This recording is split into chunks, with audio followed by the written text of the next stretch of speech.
Ryan and the Atlanta Falcons are having a disappointing season in 2020. The team right now is 4-8 on the season. They're going to be picking top 10 in the draft. Their head coach, Dan Quinn, did get fired earlier in the season. But folks, we need to have a discussion about Matt Ryan. Okay? Falcons fans, I'm here to tell you, guess what? I won.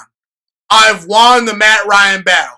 You want to know why? Because in the offseason, I specifically told all you Falcons fans, and all of you were disliking my content, you were hitting me up in the comment section, you were hitting me up on social media, you were making YouTube videos about me, bashing me, calling me all sorts of names, trolling me, saying, you don't know what you're talking about. You know nothing about football. You're dumb. You're stupid. In the offseason, I said Matt Ryan was overrated and that he was no longer a top 10 quarterback. And guess what? I've won the battle. Matt Ryan this year has lost to Taysom Hill twice. Taysom Hill, heading into this season, has thrown 18 career passes in the NFL. And Matt Ryan lost to him twice. And everyone talks about the Atlanta Falcons blowing a whole bunch of leads late in games because, their defense stinks. Their defense is awful. How about we take into account the fact that Matt Ryan just might not be a closer? You take on the personality of your quarterback. Your football team does. Your football team takes on the personality of your quarterback. And Matt Ryan, he's not a closer. He's not a finisher. And part of the reason why the Falcons continue to blow these leads is because Matt Ryan does not finish the deal in these big games and in these big spots. The Atlanta Falcons do not have a finisher as their quarterback, and as a result, they come up short time and time again. And yes, bad defense and bad coaching is a part of it. But we must hold the quarterback accountable because Matt Ryan, he continues to dodge blame, and I don't know why. The last 3 seasons, Matt Ryan, as a starter, is 18-25. 18 wins, 25 losses. Keep in mind, Matt Ryan has had one of the best wide receiver corps in the entire NFL. He's had good tight ends. He's had good running backs. And Falcons fans can talk about the offensive line. The offensive line is much improved this year. It's better than last year. Right now, today, Matt Ryan is not a top 10 quarterback. I said he was not a top 10 quarterback heading into the year. And guess what? Nothing has changed. Right now, it's not arguable. Patrick Mahomes, Aaron Rodgers, Russell Wilson, Deshaun Watson are clearly better than Matt Ryan. Lamar Jackson is playing better than Matt Ryan. He's been playing better the last 3 seasons. Kyler Murray's playing better. Drew Brees is playing better. Josh Allen is playing better. Tom Brady's playing better. Ben Roethlisberger is playing better. I can even make an argument Jared Goff is having a better season. And even the rookies, Joe Burrow and Justin Herbert, are clearly more talented than Matt Ryan. And if you just isolate the names and you just isolate the individual play, and you take away Matt Ryan's name, if we didn't know who Matt Ryan was, if he was some random dude off the street that was just dropped into the NFL, and we just watch these guys play on a week-to-week basis, we know who's the better quarterback. It would be Joe Burrow and Justin Herbert. Who is picking Matt Ryan over Justin Herbert or Joe Burrow today to start their franchise? Not many people. Not very many smart people at that, okay? And by the way, I know a lot of you Falcons fans are thinking, why do you think Matt Ryan's overrated? I'll tell you why. There's just nothing special about Matt Ryan. There never has been anything special about Matt Ryan. Matt Ryan has always had an average arm. Matt Ryan has never been the most mobile quarterback. Matt Ryan has held onto the ball way too long, way too often. At times, Matt Ryan, in the biggest spots, on the biggest stages, and in the biggest positions, has made mistakes, has come up small. And Matt Ryan has never been the most physically gifted quarterback in the NFL. He's just never been among the top tier quarterbacks as far as physical talent. And I've said this time and time again for multiple different quarterbacks. If you take away their best and worst season, whatever else you get is basically what they are. And if you take away Matt Ryan's 2016 season, a season in which he completed 69.9% of his throws, a season where he threw 38 touchdowns to 7 interceptions, had nearly 5,000 passing yards, and went 11-5. If you take that season away, in the 11 other seasons, if you take away his rookie year as well, okay? If you evaluate the 11 other seasons, if you take away Matt Ryan's best and worst season, his rookie year, and the year in which he won MVP, if you evaluate the other 11 seasons, how many times has Matt Ryan had a pass rating of 100 or more? One time in 11 years. How many seasons has Matt Ryan had in which he's thrown 30 touchdown passes or more? 2 of those 11 seasons. In Matt Ryan's 13-year career, he's missed the playoffs 7 times. In the playoffs, in Matt Ryan's career, he has a 4-6 record.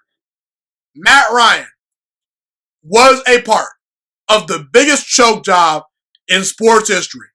Matt Ryan, in the playoffs, has gotten blown out by Aaron Rodgers. And by the way, the 2016 NFL MVP should have went to Aaron Rodgers. Aaron Rodgers was carrying a very sorry, not good Packers team to the playoffs. Matt Ryan was riding the coattails of those weapons. And Kyle Shanahan, Aaron Rodgers, led the NFL in touchdown passes. He should have been the league MVP. Everyone knows it. But the voters were too convinced about Matt Ryan's storyline. Ooh, Matt Ryan, he's the new shiny toy. Let's give him MVP. Are you serious, folks? Matt Ryan's never been better than Aaron Rodgers. He's never been better than Drew Brees. Never been better than Tom Brady. Never been an elite quarterback. And by the way, Matt Ryan's playoff resume, let's continue. He's blown a double-digit lead in the past, in the playoffs, to Colin Kaepernick. And he had a very good team that year. Matt Ryan lost 24-2 to the New York Giants in a playoff game. Scored 2 points with those weapons that he had. He's had Tony Gonzalez. He's had Julio Jones. He's had all sorts of good weapons throughout his career. And you can only score 2 points in a playoff game.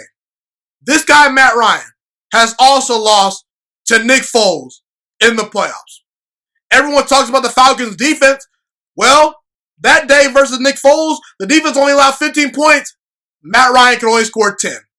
Sadly, Matt Ryan just came up small. He did. He's come up small time and time in the playoffs. He's underachieved constantly in the regular season. Matt Ryan has been on some darn good football teams, and he has not won a Super Bowl. That's a disappointment. The fact that Matt Ryan has not won a Super Bowl based on the rosters that he's been given year in and year out, it's a shame. Phillip Rivers would kill to have Matt Ryan's weapons. Eli Manning would have killed to have Matt Ryan's weapons. I'm just saying, people.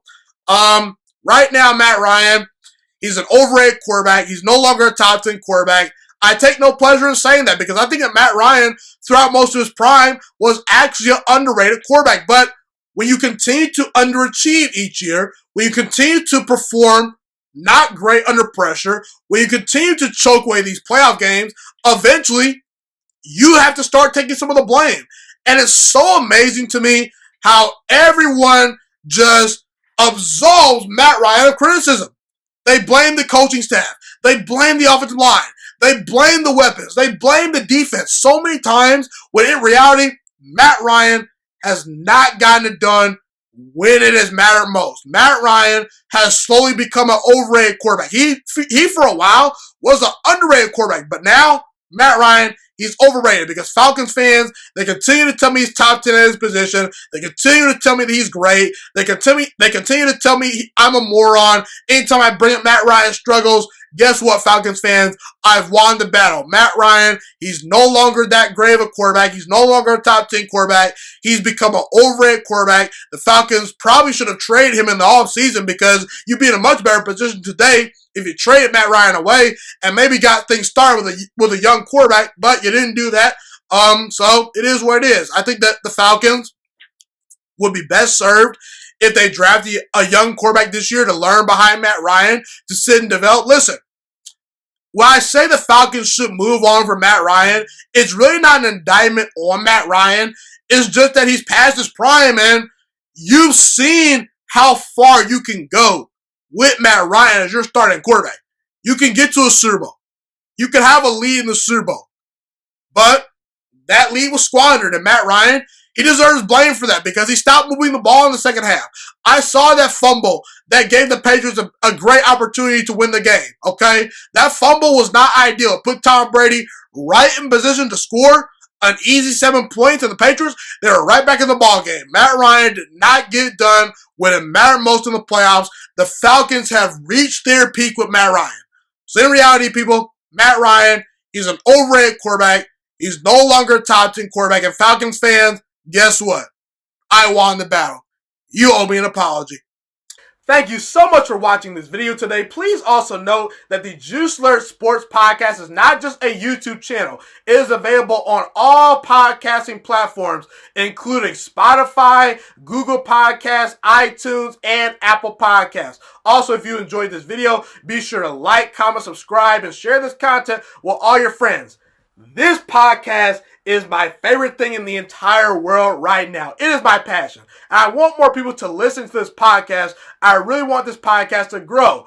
Also, a fun fact about me is that I want to go into the sports broadcasting and media world once I graduate from the University of Toledo, a college in Northern Ohio. I am looking to become one of the next great sports broadcasters and analysts out in the world. And I potentially would like to start my own network if this podcast really truly grows. Or if I fall short of that goal, I would love to work for a big time network like ESPN or Fox Sports 1. I am open to all networks. So if you believe in my dreams and you see or hear my passion through the screen, be sure to tell all your friends about the Juiciest Sports Podcast. Stay motivated, you guys. Have a God bless day, and I'm out.